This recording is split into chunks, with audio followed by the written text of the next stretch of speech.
There's a Joe Recon team down on their luck. They've been locked up but now they're stuck, but that's okay cause they've escaped. And over there is the Revenge stealth bombers. They're loading up with an ordnance of enhanced mutant cyborgs. And what is this? It's Zoltan, and that's the Baroness, and a trailer of dreadnoughts in the back. And the ninjas are on a road trip too. And in the skies it's the Cobra guys, open bomber bays. And with a blast we see at last it's an armoured Cobra commander. War with Serpentor. G.I. Joe has deployed their deadliest recon team to Cobra Island to end the growing threat, while a team of their greatest ninjas makes their way to Springfield. But could a bigger threat be on the horizon? That's what the official synopsis for issue 308 of Real American Hero said. But listen on to find out what Mark and Tim thought of it. Live from the Talking Joe studios, it's Talking Joe.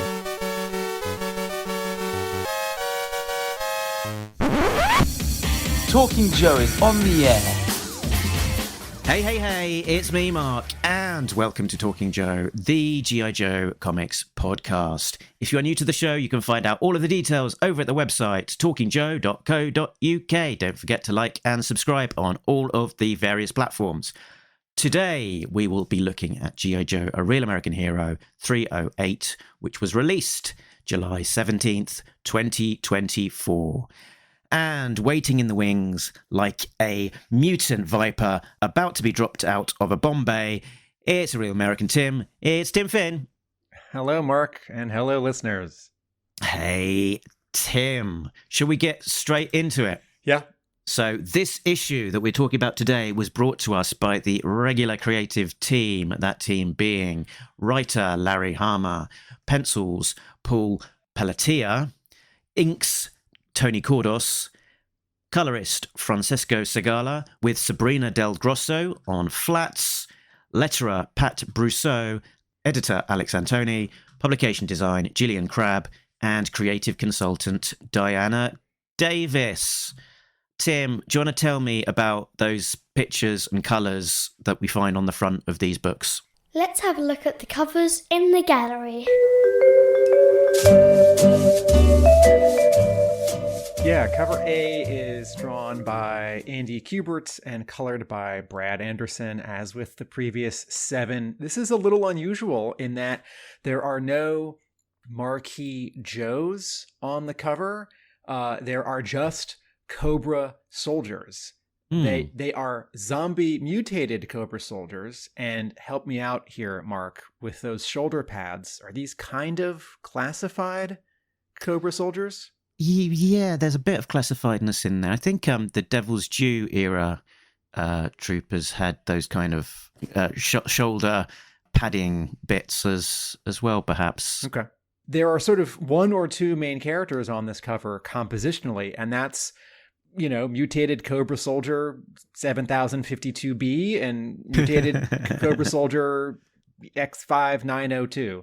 A bunch of modified bombers are dropping them and others from the sky, as with that cover from a few months ago where who was marching through Springfield? It was Cobra Commander was marching through Springfield with some troopers, yeah.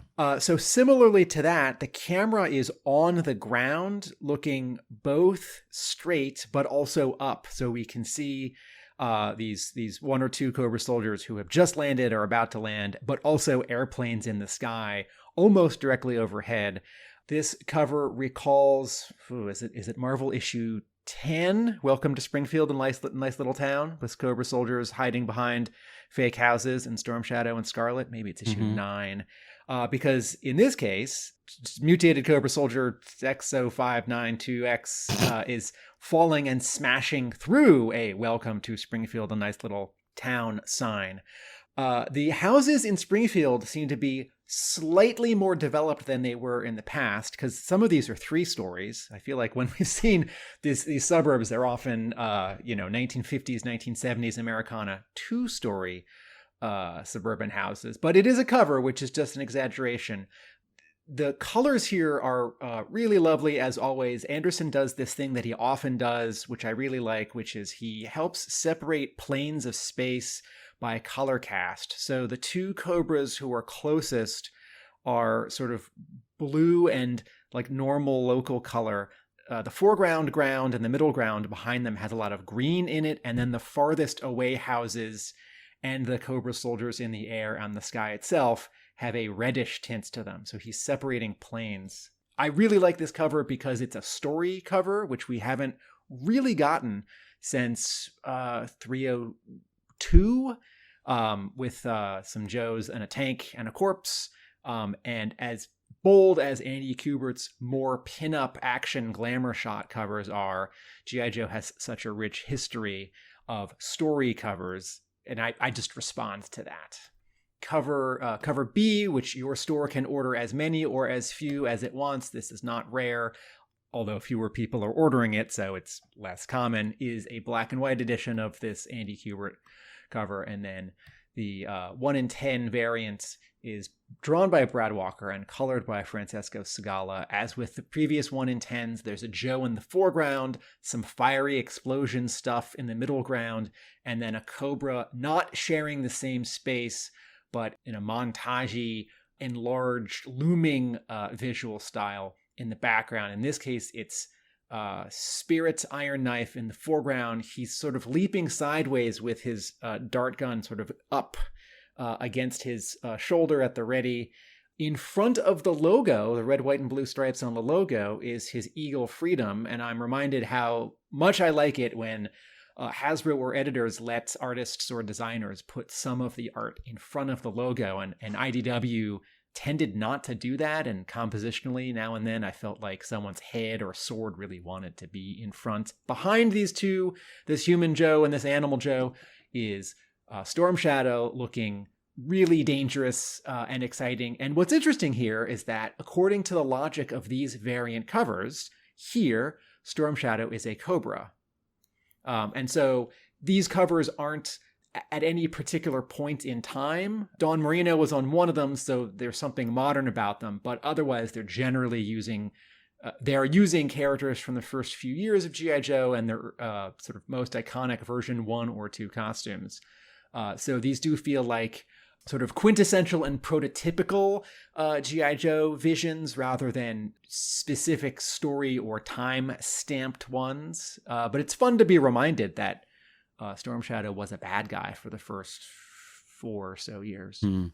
Oh, I should say, I'll say one more thing. I feel like in the last 10 years, in the IDW run when Spirit has been drawn, the sort of belt red cloth accessory from his original action figure and his cartoon and comics appearances, I feel like we haven't seen that in the comics for a long time. And I feel like someone somewhere said that was sort of culturally inaccurate for that character. Spirit Iron Knife's tribe wouldn't have worn that. And so that's right. Here we see it. And I wonder if this is because it's an allusion to sort of the earliest Real American Hero, or if this is a small mistake that got past editorial and Hasbro, if anyone's being extra watchful about this particular costume bit. Very cool cover. Very good. And then on the retailer variant side, we've got 2 this month. There's a John Royal Baroness in the pin-up style that we're used to from John Royal. Looks like she's in some sort of tunnel.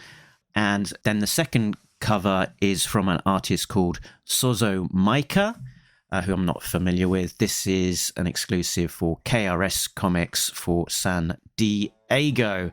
And again, it's quite a simplistic looking Baroness, sort of almost full figure from the knee up. Not a lot going on. But yes, here we go. 2 Baroness covers this month. Why are there so many covers of Baroness? 'Cause she's on the other side. Cobra are villains, my only conclusion. The costume makes us wide-eyed. So we've been shown, and some people think she is fit, though it is wrong blatantly. Someday we'll complete it, the cover collection, the Baroness, her leather, and me. Let's move on to the story. Plot breakdown. On Cobra Island, the G.I. Joe recon team of Helix, Multo, Muskrat, and Wetsuit have been captured and are transported back to the Cobra Casino, which proves to be a momentary distraction as they immediately take down their guards and make a beeline to Mindbender's lab to gather more intel. In the lab, they bump into Mindbender, and as they look to stash him away out of sight, they find a secret freezer with a body on ice, a body with a familiar-looking injury caused by an arrow to the eye. Meanwhile, in a truck on the interstate en route to Springfield, we see Baroness and Zartan, plus a trailer filled with dreadnoughts. Passing them in a van is the ninja team of Snake Eyes, Scarlet, Dawn, Jinx, and Storm Shadow, who are also on the way to do a recce of Springfield. They all spy the Revanche stealth bombers overhead, which go on to open their bomb bay doors and deploy their ordnance of enhanced mutant cyborg Cobra troopers onto the streets of Springfield. A missile takes the wind out of a wave of the invaders as Cobra Commander, dressed in battle armor, instructs his Heat Vipers to pick out their targets. What a cliffhanger. Great last page of the book. We don't normally start on the last page, but it's cool. Yeah. We haven't, I don't know that Heat Vipers have gotten such a big chunk of real estate since in a long time. Maybe like issue. They were in Snake Hunt a little bit as troopers. Okay, yeah, it's part of that. I feel like we saw them doing something in like issue 100 or 101 in Millville. And we haven't seen the battle armor in a long time. If you're paying attention to solicits, this particular costume is going to show up on a cover in the future, but we're not talking about future issues. We're talking about current issue. But the battle armor is so identified with Fred the Seventh. Yeah, and I was really surprised and pleasantly surprised that the original Cobra Commander would want to reclaim this costume. Of course, this isn't the Marvel era, and so writer Larry Hama is welcome to grab any character from the whole span of Real American Hero. He and the artists can draw any costume that they want. They're almost always reverting to version 1 or version 2, if that's sort of the more recognizable. And, the battle armor drops out of the Marvel book because a couple years later, there's a new Cobra Commander action figure to sell. I was going to note, Tim, as well, that as you say, this battle armor Cobra Commander look is synonymous with Fred the Seventh. And in the comics, I believe that the original Cobra Commander only donned this outfit once. When the outfit was introduced in issue 58, it was a suit that was designed by Fred for Cobra Commander, which he tried out, and he was in the Pogo, if you remember. I'm sure you do remember, and that was a very exciting issue, which also featured Raptor and Tunnel Rat and all sorts of goodness inside that issue. So yeah, he has worn it, but only once. And yeah, he has sort of had battle armor looks before when he's, going to fight Snake Eyes or go head to head with some cyborgs or whatever else, but always in a sort of different, less exciting, I guess, battle armor look to him. So it's this is a welcome reappearance, I think, of this particular look. Yeah. All right. Overview, some thoughts about this issue. One, Francesco Segala, color artist, does some really nice sort of knockouts here. In the very first panel of the issue, that's Muskrat, right? Yes, Muskrat and a pair of cobra hands are in the foreground, and it's not 100% red. It's, 2 or 3 different reds. But in effect, he's knocked out in red to separate him from the rest of the characters in this space. Mm-hmm. Not because he's doused in paint or there is a red light. And then it happens again a couple pages later when we cut to the pit, when Duke, with his arms folded in front of him, is talking to the ninjas, and he is somewhat knocked out in this dark, desaturated magenta. It happens a couple more times in the issue, and this is something that color artists used to do a lot more when there were only 64 or 90 so many colors to color with, and they sort of needed variety to break up, a bunch of panels in a row, or they just needed to keep something simple because something else was complicated, because if everything was complicated, the separators were going to make mistakes or take shortcuts.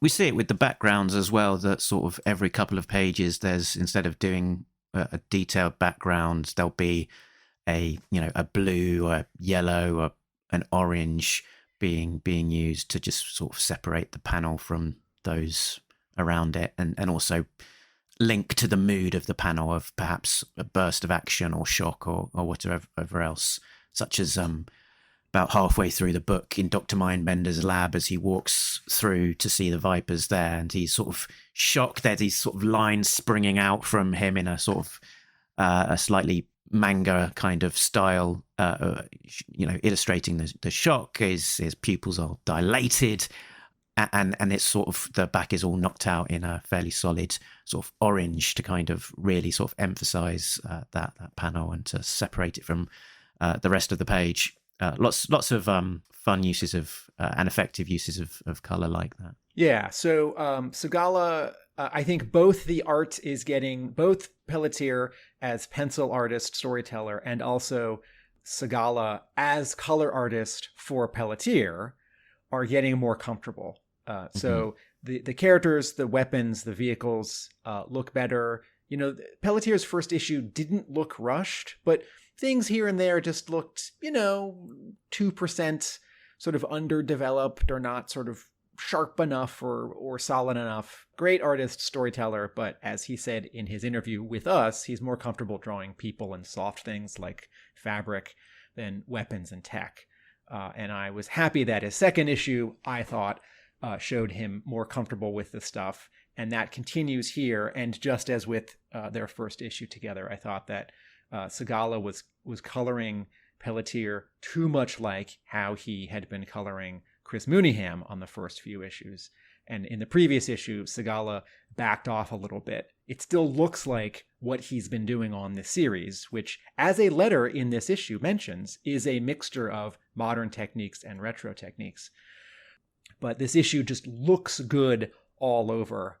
My third sort of overall top-down is that I really liked the pace of this issue and the variety of characters and scenes. I feel like in the previous issue, it felt like there were sort of 9 different scenes or subplots going on, and I haven't counted, but this one feels more like, 4.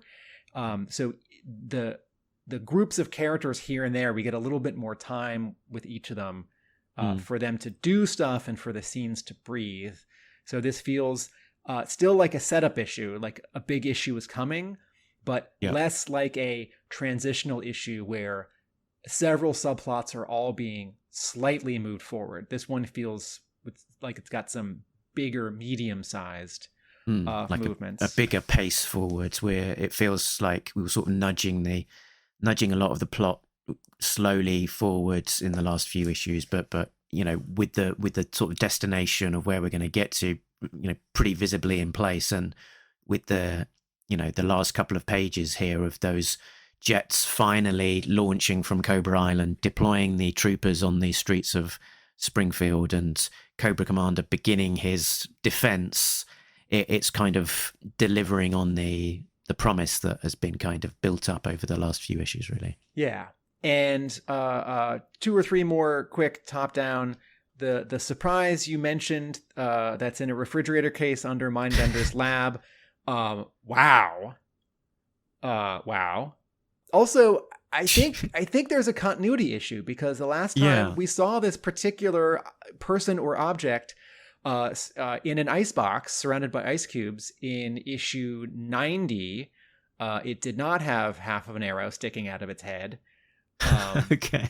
But I'll allow it because in issue 90, G.I. Joe was a Comics Code approved book, and you can't show exit wounds or impalations, characters being impaled. And so I think out of a general sense of sort of PG, not PG-13 good taste, whether explicitly or implicitly, I think the creatives at that Marvel issue just sort of decided that either Mindbender had removed that arrow from that particular person's head in the previous 15 issues, or if half of an arrow was still sticking out, we're just not going to show it. So this one I'll allow. This one does not need a no prize for me. There's a bigger continuity issue which I thought you were about to point to, Tim, which is that in issue 208, the Joes had Serpentor's body complete with eye injury, which they then used to kind of control that alien robot thing in their basement, and then we last saw that Serpentor sort of falling to his death alongside Snake Eyes in issue 213. So that was meant to be the actual dead body of the Serpentor who had the arrow to the eye. And then we've got another in Mindbender's basement. So a potential error, but I think, they've got room to kind of explain it, follow up on it, do something else with it, and it not be the same body. Right. Maybe Serpentor has cloned a couple other Serpentor bodies, and various Cobras have used it for archery target practice.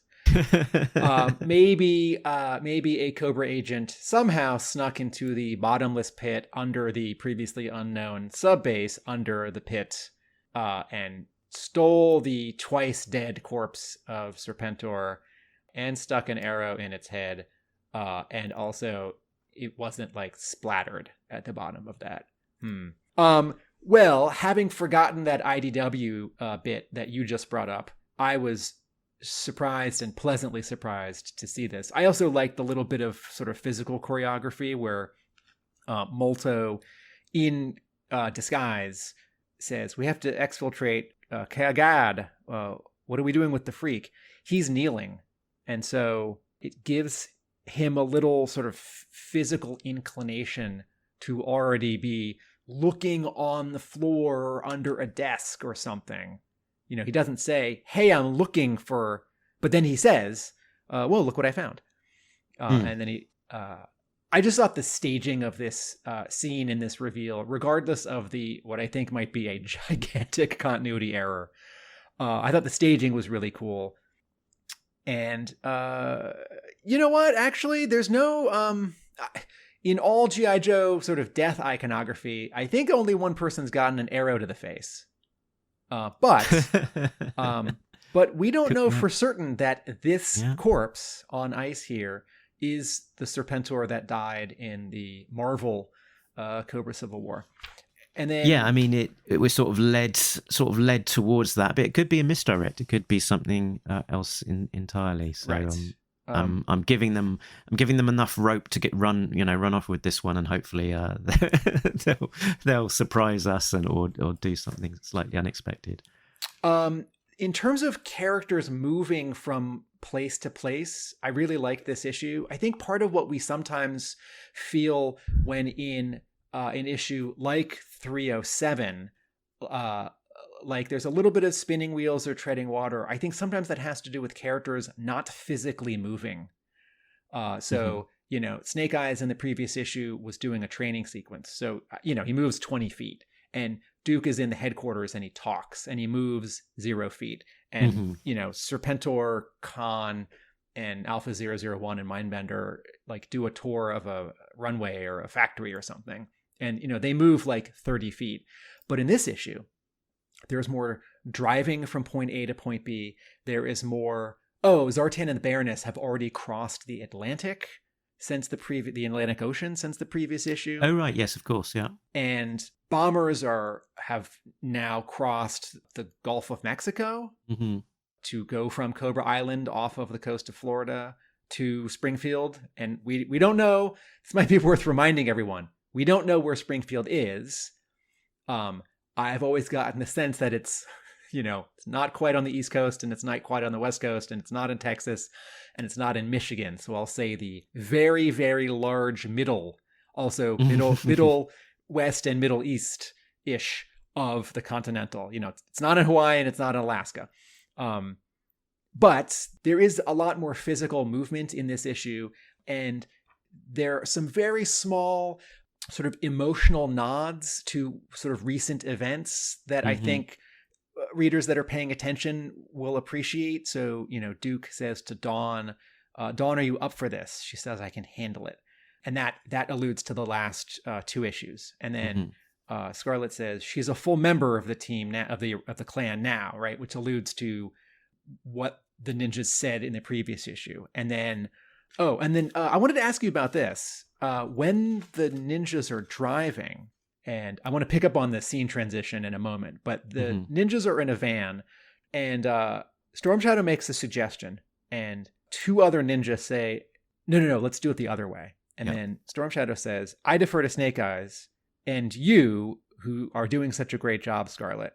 And she says, thanks, Tommy. I appreciate the moral support. She's looking down, and I don't think her eyes are literally closed, but her eyes are drawn as if she's really looking down.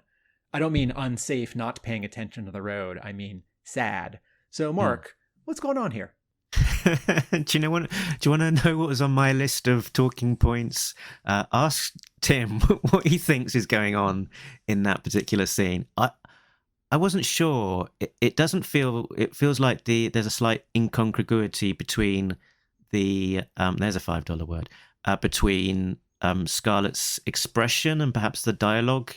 It doesn't feel like they're quite connecting. Like, all things being equal, I think you'd kind of read it that she's saying thanks for the moral support, but means I don't believe that I'm getting moral support, and you're just saying that, and I'm not feeling supported. But I don't know why that would be.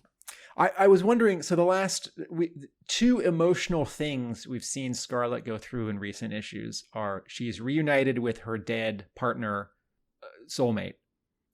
And the last couple issues have shown them in the Larry Hama abbreviated way, sort of reconnected and reconciled. They had spent some time at the cabin in the Sierra Mountains. And so all the conversations that aren't on the page, I think, have happened about, I'm so glad you're back from the dead, and oh my gosh, you can talk. And we're still Joes, we still got missions, and we need to support Dawn, who's in a tough spot right now. Also, as I had kind of forgotten, and you reminded me in the previous episode, Scarlet has this confusion or light turmoil because Dawn has Snake Eyes' memories in her head, and therefore may feel a bond with Scarlet, which isn't earned. And also, for many issues, Snake Eyes was dead. And so maybe Dawn was confused about those feelings, and maybe Scarlet was confused about those feelings. And I don't think Hama's writing style lends itself to dealing with something that's emotionally complicated like that. I don't think G.I. Joe is a book that has ever much dealt with sort of feelings of love and romantic love. It's always been about camaraderie and loyalty and forgiveness. But, the romance in G.I. Joe has always been, in the comics, the Larry Hama comics, has always been light or bypassed. And so I wonder if that thing about Scarlet being a little confused about sort of Dawn, or Dawn being confused about Scarlet, is going to get dropped. Yeah, possibly. as I feel like a couple things from the IDW run are getting dropped. Mm-hmm. And I think that's partly because Hama may feel sort of recharged in a way with the new publisher, with the new art, with the new attention, and sort of things that he did at IDW that maybe weren't working for him. He sort of just doesn't want to deal with. Or in a long running series with only a few pages per issue and hundreds of characters, stuff gets dropped all the time. Yeah, you can only do so much. I wonder as well, sort of thinking about this panel, is that the dialogue, the expression, perhaps you could try and, read something in there. It does, again, it feels like perhaps Storm Shadow isn't being, based on the Scarlet's face, that perhaps Storm Shadow isn't being completely earnest in his complimenting of Scarlet. Maybe because they're in a team of ninjas, and ninjas are all about sort of being very physically incapable, etc. And he's talking about Snake Eyes' battle instincts, Dawn, knowing the ground, and Scarlet's mind is very useful. But honestly, I think probably what is happening here is that often Hama's scripts are quite light in terms of describing people's sort of expressions on a page, etc. And that's often left up to the artist to do their own stuff. And then the Hama comes back with the dialogue pass on top of that. And probably that's all that's happened here, is that maybe the artist, Paul Pelletier, has gone with a slightly morose expression on Scarlet, and it doesn't necessarily quite tally with the dialogue that she's ended up saying, and that maybe we shouldn't read anything more complicated on top of it. Maybe 10 minutes of our podcast is more than this one panel needs. Yeah. It was a panel that did sort of stick out to me and make me pause as I was reading it, though, sort of trying to think, should we be reading anything into this or not? I have two or three last high level bits. One, there were one or two or three moments of intense action and violence in this issue that I thought were cool and a surprise, and sort of a reminder that this is U.S. military good guys against a terrorist threat. So when Wetsuit snaps a Cobra soldier's neck, we haven't seen that, or we haven't seen that in a long time. And I thought, oh, wow. At the same time, as you pointed out last episode, if the Cobras are zombies, that might make it more allowable to kill them. But I thought there were some moments of dispatching here that were intense and cool. And I'd say across most of these 8 issues that we've been covering, that there has tended to be at least 1 or 2 deaths per issue, often at the hands of a Cobra dying at the hands of a Joe. There was that pit invasion with the sort of the fairly brutal headshots there, and in the last issue with this same recon team, they also shot a range viper and another Cobra. So it does seem to be slightly more frequent that we're seeing Cobra troops dying at the hands of Joes in this era. 2 last bits. Paul Pelletier gets to draw the Cobra Casino from a couple different angles here, and I really liked how we see it on page 2, second panel, where we're seeing the back of it. I think this is what we saw in issue, I forget, 30. It was a Mooneyham issue where Serpentor Khan has all of the casino visitors lined up so the Joes can't attack. So I think we have seen this space, but just in terms of sort of reminding us that there's the sort of headquarters tech part, or just the sort of loading bay part, because hotels and convention centers need places for trucks to pull up. But also then you still see some of the actual casino, the actual, purple magenta building that Shannon Gallant designed in the 290s. And then one last bit here, in terms of Joes and Cobras in several places, and this scene where the Mars Frozen Haggis tractor trailer is driving with Zartan and the Baroness, and then the Joe ninja van passes it, and the Joes don't know that there are Cobras next to them, and Zartan and the Baroness don't know that there are Joes next to them.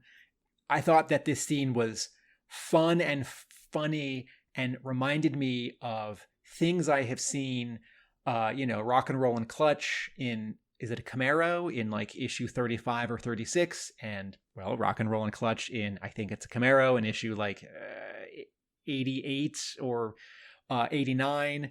And just that despite having all these cool toy vehicles, Hama will have the characters in this world take regular planes and regular cars and trucks to go places. And these 2 pages here with a tractor trailer and the Thunder Machine hiding, and then the Joes in a van. This scene just felt like scenes from Marvel issues. And so if I'm chasing that feeling, it's like, oh, why can't this comic, or when will this comic feel more like the 30s or the 70s or the 100s, right? Like that Mark Bright scene in, I think it's 93, with like the one of the Tiger Force vehicles, and like Repeater and Flint and Lady J, and then some like yuppies yelling at them. It's like, well, here are some marquee Joe and Cobra characters just driving regular vehicles, getting from point A to point B. So it also reminded me a little bit of a sort of slightly less high point for the Joe era, which was the Snake Hunt 10-parter from IDW, where there was all sorts of groups of characters descending upon Springfield, which included some Joes in the Bongo the Balloon Bear van going to Springfield, which I think was Rock and Roll, and various people was in that one. So again, we're seeing some people in non Joe vehicles sort of descending upon Springfield, although in slightly reduced numbers. Can I note on something that struck me about this issue, which was the level of kind of humor in there. And we were talking about particularly that scene with Dr. Mindbender and them discovering the body of what might be Serpentor down there. And there was just across that little sequence, there was a number of just little moments. There was Dr. Mindbender said, "Aren't you a little short to be a Viper?" Obviously kind of echoing, "Aren't you a bit short to be a stormtrooper?" from that famous scene in Star Wars. And indeed, there's some sort of rounded kind of strip lights in the panel below it, which were a bit Star Warsy. Looks a little like the lighting on the Death Star. And what else do they say? Mindbender puts up his arms, to kind of surrender, and one of the Joes replies, "Jeebus, you shave your pits," which if you're prancing about it with a and then with nothing on the top, and then I guess that's as suspenders. Then I guess that's to be expected. and that's an inset panel, which is like 2 centimeters away compositionally from a rear angle close up of Dr. Mindbender's armpits, where he's raising his arms in surrender. And just a little bit later on was there. Find this freezer. He says, "Do you think he stashes last week's lasagna down here? I don't see any frozen peas or tater tots."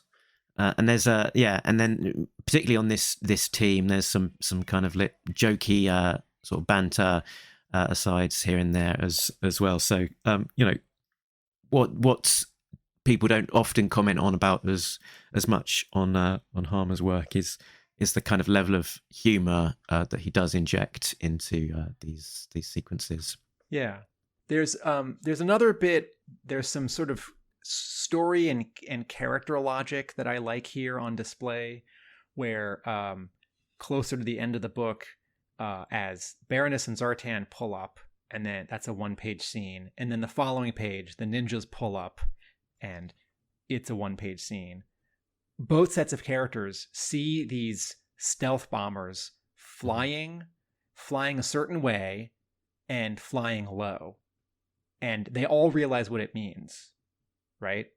And I like it when a character makes a guess and it's a good guess, but they're wrong and the reader knows it, because it shows that the writer is thinking about sort of the variations of story logic and motivation. So Zartan says, I don't believe it. Serpentor is bombing Springfield? Because that's what it looks like. Mm-hmm. And then the Baroness sort of adds a layer where now we can be worried about them. And we're driving in the middle of ground zero, right? And then this gets echoed where the Joe Ninjas see and say basically the same thing. And this doesn't feel like that sort of careless writer thing where someone repeats something and it's redundant. This feels like a convergence of different sets of characters on the same place, having a similar recognition. And so I will enjoy a scene later in this issue or in the next issue when they are corrected. Oh, Serpentor Khan isn't bombing Springfield with conventional weapons. He's doing this other kind of attack. Oh, how does this change our thinking on the scene? What will we do differently? If it was just bombs, maybe we'd turn the other way and run, or we'd run in and try and save some civilians. But, it's, the next issue, they're going to see zombies. Yeah, I like that idea of convergence as well, that, you had Zartan, who was out in the bayou, and Baroness, who was in Scotland, and then the ninja team, who may be at the pit sort of training, or Dawn was in Springfield on a solo mission, and then you had all of these Cobra zombies who were on Cobra Island, and then Cobra Commander back at Springfield. So all of these subplots that have been rattling around in the background these last few issues, and now they're very very much converging. They're all in this same place together, and I think that helps then with the momentum of it. That it's not lots of separate subplots going off or running in parallel. It's everything coming together in the same place, in the same location. Yeah. There are two details that I loved, three details that I loved that I wanted to point out. One is on the third to last page, as the Stratoviper tells the zombies to get ready to get dropped. And there's a little bit of a runner in this issue where a particular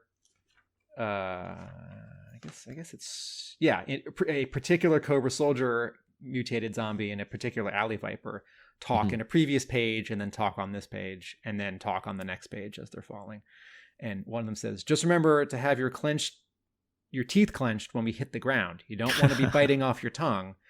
And I haven't done any kind of training or jumping out of airplanes with parachutes, so I don't know if, or like stunt driving a car, I don't know if this is the kind of thing that the coach or the expert says to the novice who's taking a lesson or getting the training. But this is Hama revealing that he's either thinking about things, or that he has read something in a manual somewhere that's about some kind of physical or sort of military activity, and it's like 30% funny and 30% just interesting, and then like it sort of ends up being funny again. Like, oh yeah, I'm worried about this Cobra zombie. I don't want him to bite his tongue off. I want him to land successfully, because then that'll make the rest of the story more interesting. So I thought that bit of dialogue was fun and telling. I thought you were going to point to something else on that page as well, because as the Stratoviper takes off, we sort of see him through the window, and he's waved away by this Techno Viper on the runway with. Oh, I love that panel.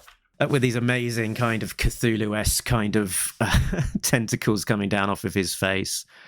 And you think, okay, right, he's probably a normalish looking kind of Stratoviper who's still got to fly a plane. You've got to hold things together pretty much to be able to do something like that. And as he turns around to talk to the jumpers in the plane, you get a glance of his arm there, and he's kind of got this mutated claw hand thing going on. So yeah, the Stratoviper hasn't escaped the impacts of mutation there.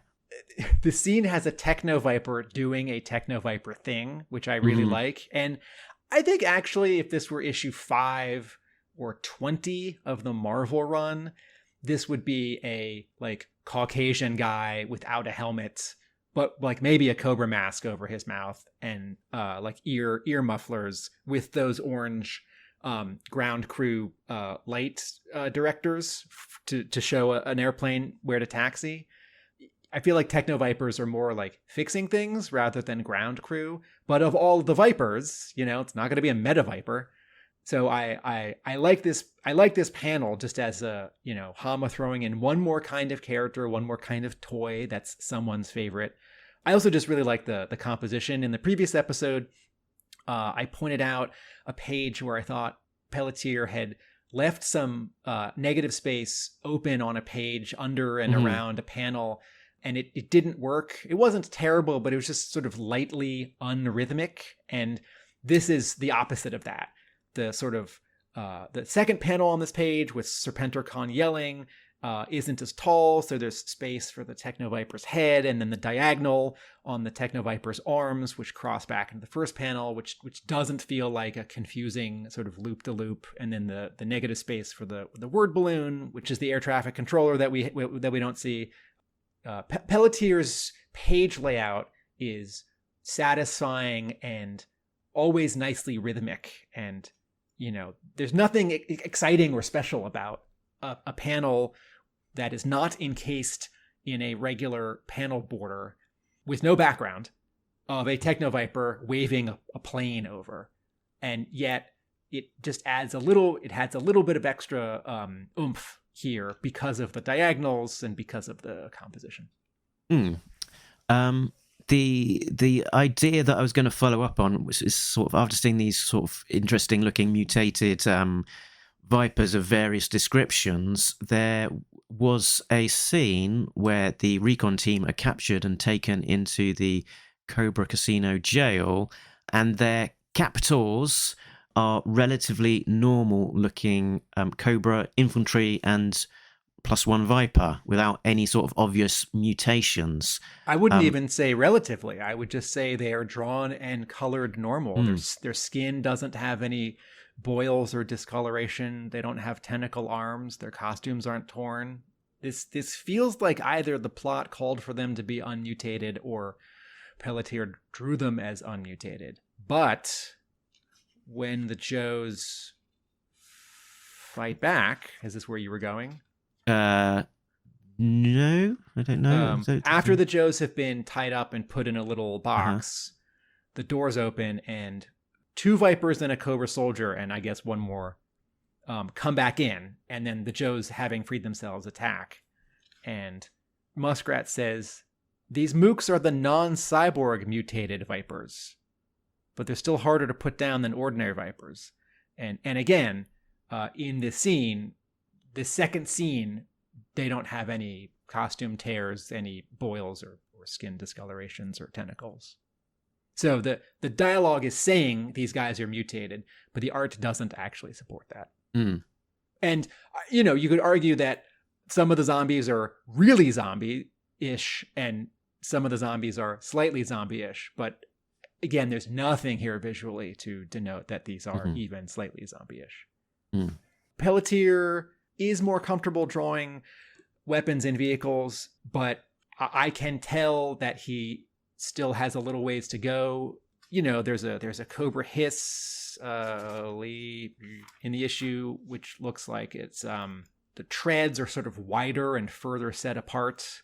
I can't keep a track of all the hiss numbers, but this is less that he's exaggerating the proportions of a hiss and more that he's slightly drawing an interesting but off-model hiss. This is the one that SERPENTOR and Mindbender are on. Yes, it has a number on it, 207. Help me out here. Has there been I know there have been a lot of releases of the hiss tanks. Has there been a hiss tank toy release where the top is blue, the cockpit and the gun emplacement are red, and the treads are black? Like, wasn't there like a re-release in 2003 or 2005? It was just the original hiss, but it had colors more like the hiss 2. It's possible. There's been a lot of hisses. I don't know that there have been kind of like that more blue type hiss bodies, like the retro hiss. They call it the retro hiss 3, which had a blue body and black treads. But I'm not entirely sure that there's been a blue hiss. Yeah, you know what? I think with, this is the Hiss 3 from 2000.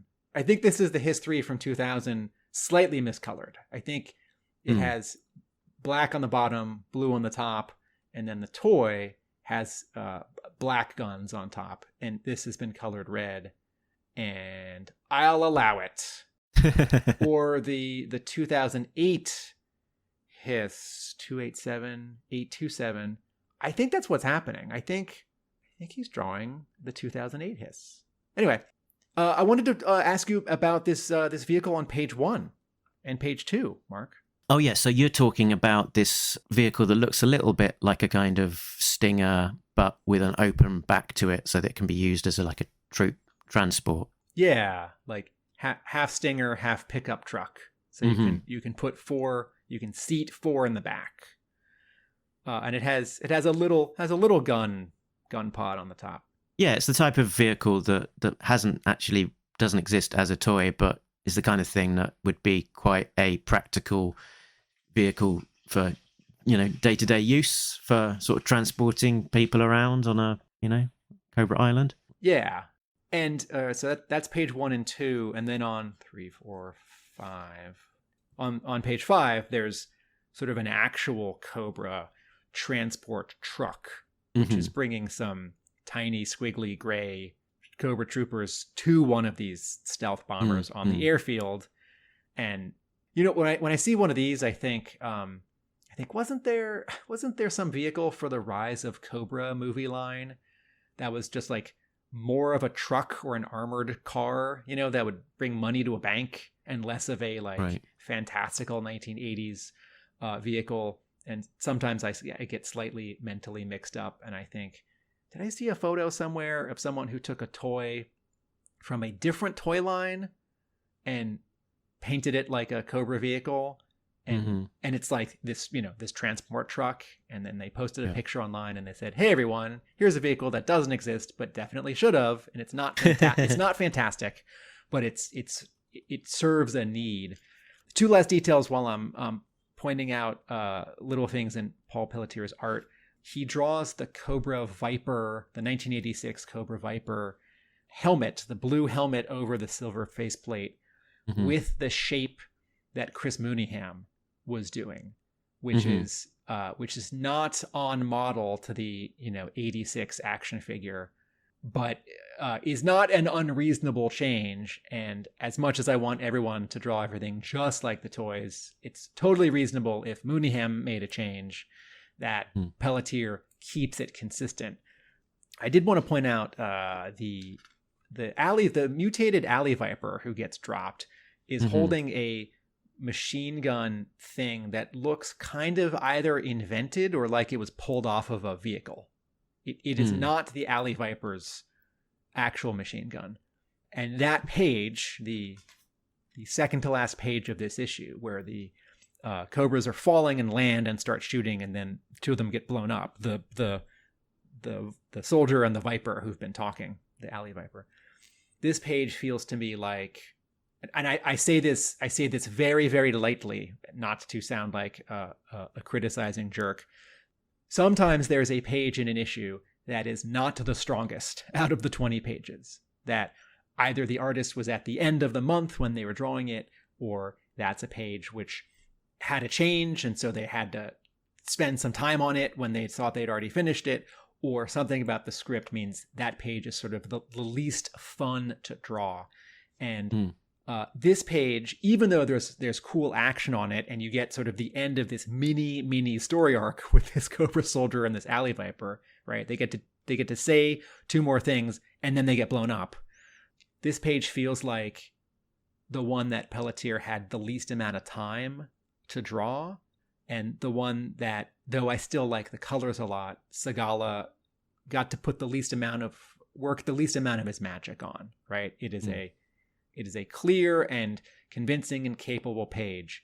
It doesn't have the polish or the oomph of, page 1 or, page 5 or 6. And those troopers got shot at by a heat viper, but apparently not enough to take them down completely, because there is a reaction shot from them on that last page. Right, although their legs are getting blown off. Maybe unclear. Maybe unclear with the sort of blast and the color and the smoke. Yeah. Should we talk about the very cool letter in the back of the book? Yes, I'm so happy for this letter writer. At the same time, I thought, what the heck, man?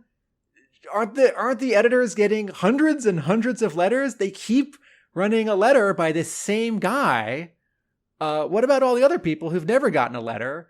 Maybe this guy just has extra good opinions and thoughts and questions. Well, okay, so this letter writer did say in a previous episode that there is a certain magic formula, right?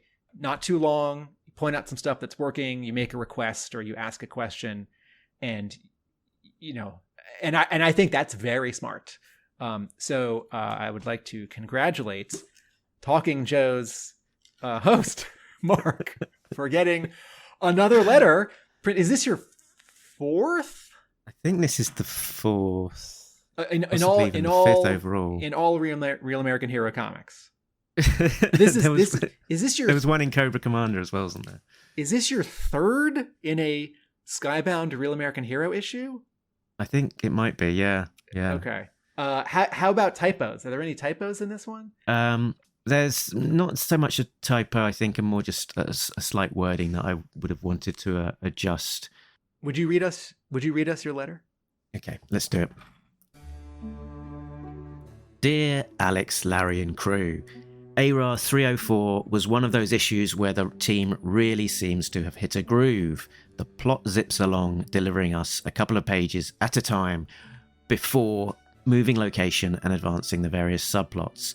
As each one builds tension and stakes on the promise of a big showdown at Springfield to come. That's this issue. And all the way, Mooneyham and Segala make every page look great. We have a return of the Snake Eyes Visor, maggot tanks, an assortment of all different types of Cobra Troopers, and some Joes we've not seen in a while. What a treat. Seeing Dawn's family is also interesting. It reminds us of the normal residents of Springfield, a subject that would be fascinating to explore further. Is Larry Hama still producing a thumbnail design for the covers and some interior pages? If so, it would be cool to see those. The back page of the book, with the colour matching the start, is a nice design element, but I'd like to see more quality Joe content if possible. Something like Larry Hama's sketches, some black and white interior or cover art, a variant cover or panel close-up. Until next time, yo Joe, Mark Talking Joe Seddon from the Talking Joe podcast. I can't believe they put in Talking Joe podcast in there as well. Yo, Mark, great question. Andy Kubert has been handling the cover layouts for the most part, but Larry did produce a layout for 301's cover, which Andy riffed on a bit more. Here it is below. And then there's a Larry Hama sketch of all the Joes that are on the cover to 301 with the vehicles that are on the cover to 301, but rather than straight on and looking up at them, we're actually above them and looking down at sort of a 3/4 angle. And it's much sort of calmer and less, exaggerated and fast and in your face. And it actually reminds me of Larry Hama's cover sketch for IDW's issue 196, which remind me wasn't actually published, but there's a variant that Brian Shearer inked or finished and inked, and that was the quote artist's edition variant where it looked like it was on Bristol with like coffee stains and paste up. Yeah, that's right. Yeah, I had exactly the same thought, very very much in that sort of vein, the vehicle kind of at a similar angle in it, it being covered with Joe's sort of sitting all over it. Yeah, interesting to see that, very interesting to see that sketch and that kind of that jumping off point, before it was in the hands of Andy Kubert to really ramp up the dynamic aspect of that composition right up to 11. I continue to very much appreciate having 4 pages of letters. The font could be smaller and they could cram in more letters or more art. But I really want to hear from readers. I know people are online or making podcasts. And certainly sometimes it feels like all the letters say the same thing. And I wish the editors would have more variety. I guess that was just that one time. But this is a place for them to note whatever's current, like a second printing or the Kickstarter. There are no letters this month asking for a differentiation between the Energon universe and the Real American Hero continuity. Some of it can just be sort of, hype. Aren't you all excited about this artist? Or aren't you all excited about what's coming up next? And sometimes I recognize a name, like, oh, I think I've seen that name in a previous issue. Or, oh, it's that guy who's written letters for a long time. Or it's that guy I do a podcast with. How do they not print my letters, but they keep printing his? Congratulations, Mark. Maybe you get more with sugar than with... I don't know. You don't know how sweet my last letters have been. Speaking of seeing names in the letters, nice to see Greg Augustin in there. G Unit, one of the After Action Report team, again with a thoughtful letter and sharing his very cool sort of Justice League International inspired, Kevin Maguire inspired G.I. Joe cover that he did there as well. Nice to see some fan art. Yeah, and really great fan art. So is there anything else that you want to say about this issue? Oh, Mark, I did have a before we wrap up? colloquialism, which as a non-US resident is probably, as a US resident, it's probably more obvious for you than for me, where we don't really have baseball colloquialisms quite so much. But batting 500 was used up there in the beginning with the recon team. They said they were captured and they said, well, the G.I. Joe recon team is batting 500 on this foray. So I had to double check quite whether that meant it was good or bad or just sarcastic. So batting 500 means that you are successful in your batting around half of the time. Taken from baseball terminology, it refers to the average times a player makes a hit with the bat, as in 50% being 500. The highest single season batting average in Major League Baseball history is, or depending on definitions, in the high 300s. So actually batting 500 means really good. So I think what Multo is saying here is that either they've got it half right, that they've done the recon and are now captured, or that that they're doing really well, but he's being sarcastic because they've been captured. If I may, the other version of this is batting 1,000. The other figure of speech is, hey, you're batting 1,000. You're getting it 10 out of 10 times. You're getting it 100% of the right 100% of the time. So I do think he's just speaking. I think he's not being sarcastic here. I think, oh man, well, we got in, we can't get out. That we literally did one of the two things. We're batting half. Yes. And this has been your American host describes this American thing. You've heard of mansplaining. Here's Americansplaining with Mark. Also, in America, we do keep lasagna and peas and tater tots in freezers. In freezers. That's it. I think we're done. So we can give a quick score. I think this is all solid. Enjoyed it. Building up to the finale. Very much looking forward to what happens next issue. As the stakes are, all the way up there at the top. So yeah, good overall, good issue. Solid 7. I agree.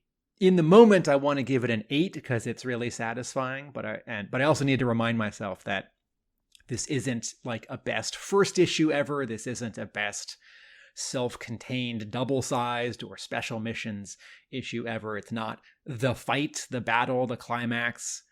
So in the moment, it's an 8, but I think realistically, it's a 7. I'm still really pleased by all the art and the combination of characters and how the story is moving forward and just the overall package, cover, interior design, color, long letters page. That guy I know got another letter in the letters page. I'm so happy for him. When can you hear gritted teeth through the airwaves. When Zartan showed up, and one of the letters even says, I don't remember where Zartan was left in this continuity, but I'm glad he's back. And when he showed up a couple issues ago, I thought Zartan doesn't really have anything to do right now. Because, he gave up his revenge quest a long time ago. And I forget who last betrayed him, but I feel like he either let it go or got his revenge, told them to knock it off. But in terms of his motivation, now he's got a new person to go against. He's got a new mission. And so I very much like how he's been brought in. And, the previous issue had a lot of characters and a lot of scenes and a lot of cross-cutting. And who's not in this issue? Dawn's parents or those cops? Destro? And so here's a nice comparison of if you felt the last issue was a little scattered or crowded, this maybe is an issue. Like, well, what happens if you take 15% of the elements out? So 7. Very good. So that's us done with this issue. We will definitely be covering G.I. Joe ARAH 309 when it is released on August the 21st. We'll also be continuing to cover the Skybound era of all things G.I. Joe with Destro and Scarlet coming out monthly as well. Look forward to all sorts of exciting announcements from San Diego and what that means for more from the Energon universe. We'll also be continuing our look at the Devil's Due era and more content from Joe Fest, recorded, edited, ready to go. And the people who can see that at the moment are the Patreon members. So patreon.com/talkingjoe is the place to go. A big thanks to our backers, Richard, Sam, Jay, Bill, Christopher, Justin, Rob, Shane, Ryan, Chris, and Joe. And I almost forgot, we've got a brand new member, Craig, who just joined up. Craig being the name of the character that became Cobra Commander in that IDW continuity. So we've got a Cobra Commander in waiting there as one of our Patreon members. As I say, they are getting early access to episodes, including several from the floor of Joe Fest, as well as some exclusive content. You can also find us in all of the usual places. talkingjoe.co.uk is the website that points to those places. Tim, where can people find you when you're not talking to me about G.I. Joe?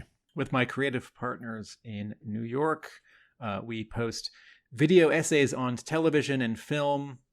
That's atomicabe.com. You can also find all of our videos on YouTube. My comic book store is outside of Boston, Hub Comics. That's a real place you can go, and that's a physical store you can go, and I'm there every 2 or 3 or 4 days. And I write about G.I. Joe at my blog, arealamericanbook.com. Excellent. So, with all that said and done, I think we are finished with ARAH 308. And so, until next time, remember that Nobody Beats Talking Joe, an international podcast! Laters.